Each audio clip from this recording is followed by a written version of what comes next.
Honorable Speaker, sir, with your kind permission, I rise to move that the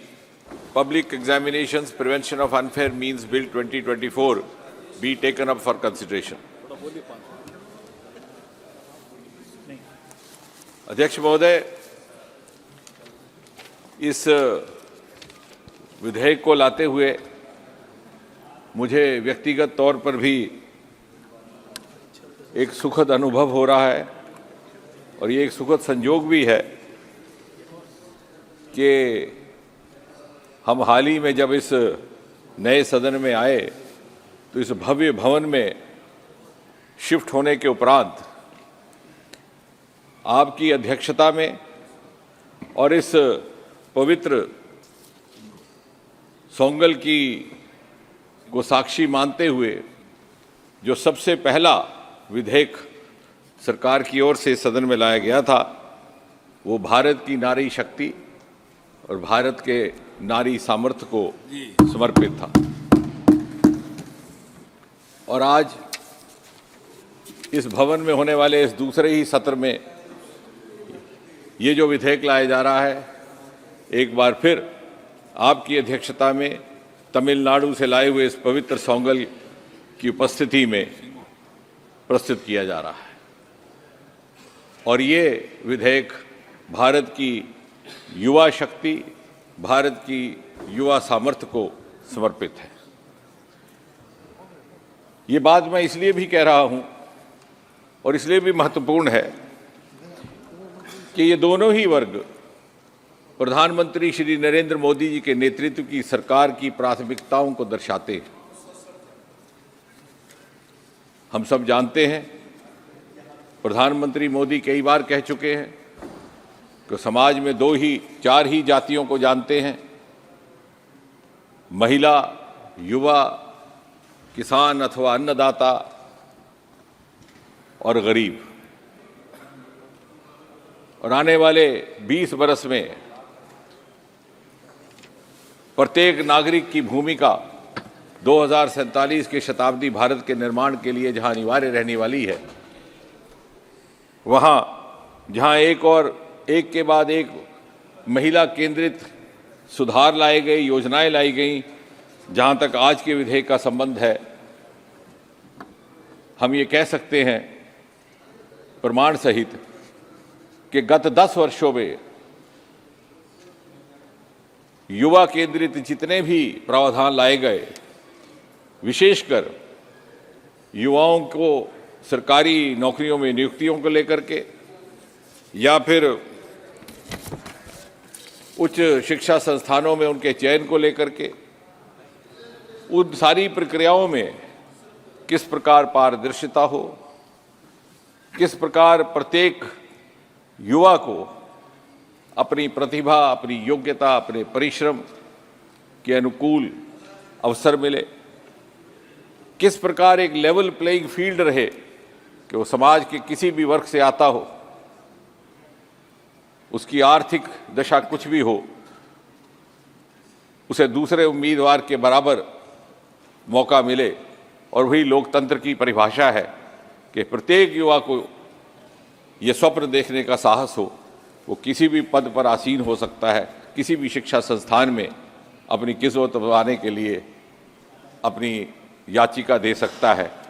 परीक्षा में बैठ कर के उत्तीर्ण हो सकता है। और इस तरह से आपको स्मरण होगा, सन 2014 में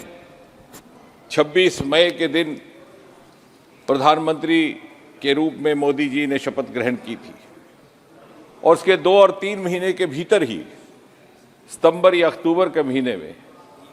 एक बहुत बड़ा निर्णय लेते हुए अंग्रेजों के समय से चले आ रहे एक नियम को समाप्त कर दिएगा, which we can say was a legacy, a dubious legacy of the British empire. हमारे नौजवानों को अपने दस्तावेज, अपने डॉक्यूमेंट्स, अपने सर्टिफिकेट गेस्टेड अफसर से अटेस्ट करवाने पड़ते थे। वैसे तो ये नियम आज़ादी के तुरंत बाद समाप्त किया जाना चाहिए था, परंतु शायद विधाता को ये मंजूर था कि मोदी जी इस देश की बागडोर संभाले और फिर इस कुताही की पूर्ति हो। और ये नियम समाप्त करते ही न केवल युवाओं को सुविधा मिली, बल्कि एक बहुत बड़ा संदेश गया देश के कोने कोने में कि अब भारत में एक ऐसी सरकार आ चुकी है, एक ऐसे प्रधानमंत्री जिनको इतना कॉन्फिडेंस है कि वो अपने देश के नौजवानों पर विश्वास कर सके। कोई ज़रूरत नहीं कोई नौजवान अपने दस्तावेज किसी और से प्रमाणित करवाए। फिर उसके कुछ ही देर के बाद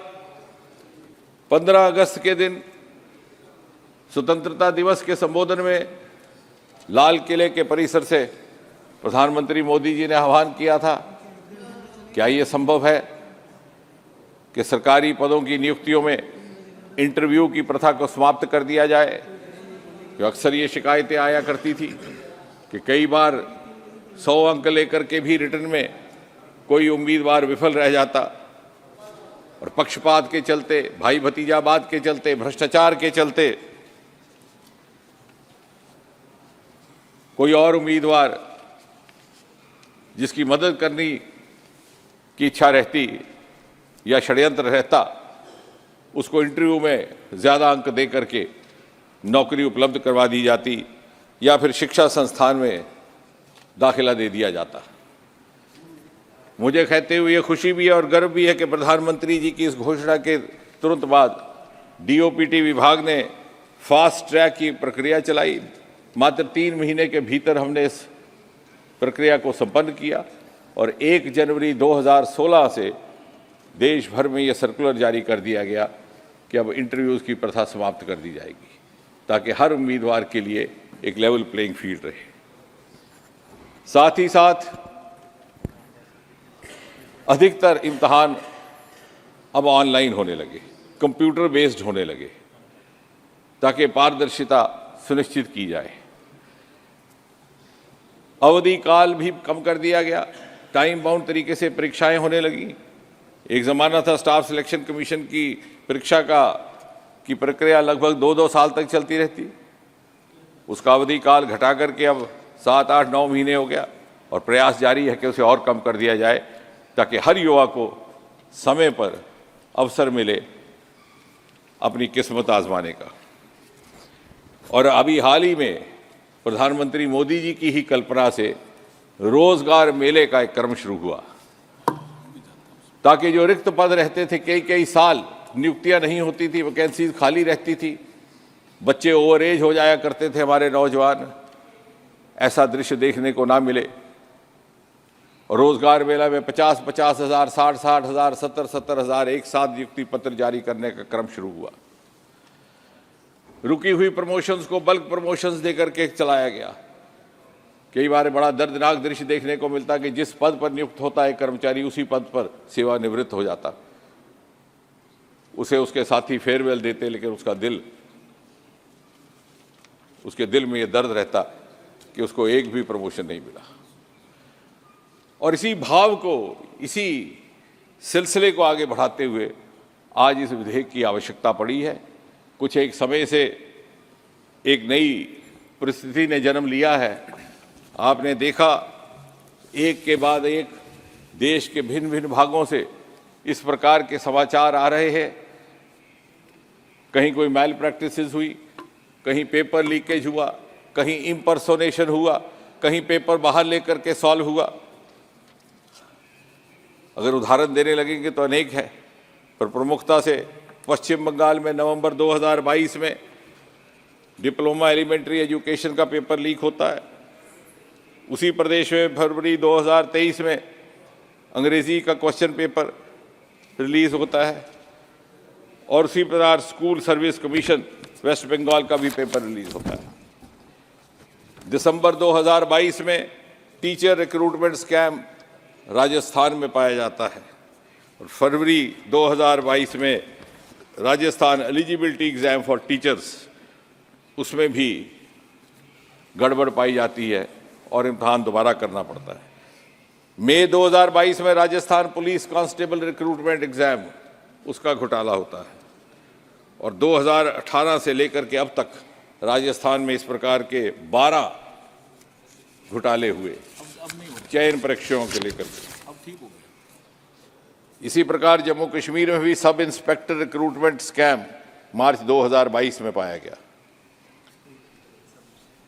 और staff selection commission combined graduate exam 2017। इसके उदाहरण अनेकों हैं, इसके अतिरिक्त भी हैं, मगर उस विस्तार में अभी ना जाते हुए मैं ये कहूँगा कि इसका परिणाम किसको भुगतना पड़ता है। बहुत से योग्य बच्चे जो मेहनत के साथ, तैयारी के साथ, माता पिता के हार्ड अर्नड पैसे के साथ तैयारी करके परीक्षा देने जाते हैं,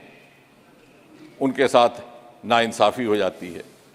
और ये चंद एक लोग जिन्होंने अपना ये धंधा और पेशा बनाया है, ये उन बच्चों की किस्मत से खिलवाड़ करते हैं, उनके भविष्य से खिलवाड़ करते हैं और कभी कभी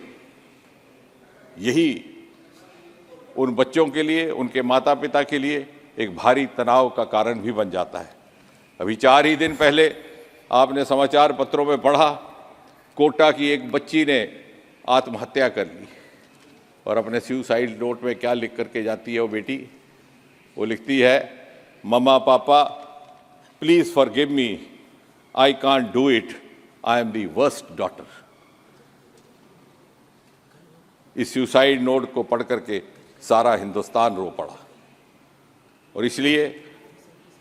आपके माध्यम से मैं हाउस में अपील करूंगा, क्या हम नहीं चाहते कि हमारे बच्चों को, आपके बच्चों को, आपके बच्चों को, आपके बच्चों को, आपके बच्चों को इस तरह की परिस्थिति से बचाया जाए? मुझे नहीं लगता किसी को भी इससे इनकार होगा और इसीलिए इसी भाव के साथ ये विधेयक लाया जा रहा है, जहां पर के ऑर्गेनाइज्ड क्राइम करने वाले ये दुष्ट लोग, ये जो गुनाह का पाप करते हैं और हमारी भावी युवा पीढ़ी जिसकी ऊर्जा और जिसकी सामर्थ्य सन 2047 के भारत के लिए अनिवार्य है, उसके साथ खिलवाड़ करते हैं, उनके लिए सज़ा की कोई ना कोई प्रावधान हो, जो अभी तक हमारे कानून में नहीं थी। उसी को लेकर के ये विधेयक लाया गया है। मुझे विश्वास है इसमें कोई विवाद का विषय नहीं है। हम सब मिल कर के न केवल इस विधेयक को पास करेंगे, बस को पास करते ही, कानून बनते ही देश भर में ये संदेश जाएगा कि दल कोई भी हो, विचारधारा कोई भी हो, बच्चे साझा होते हैं, देश के बच्चे साझा हैं, क्योंकि ये सब बच्चे हमारे भविष्य के जानशीन हैं, हमारे भविष्य की विरासत है और उसके लिए ये विधेयक लाया जा रहा है। धन्यवाद।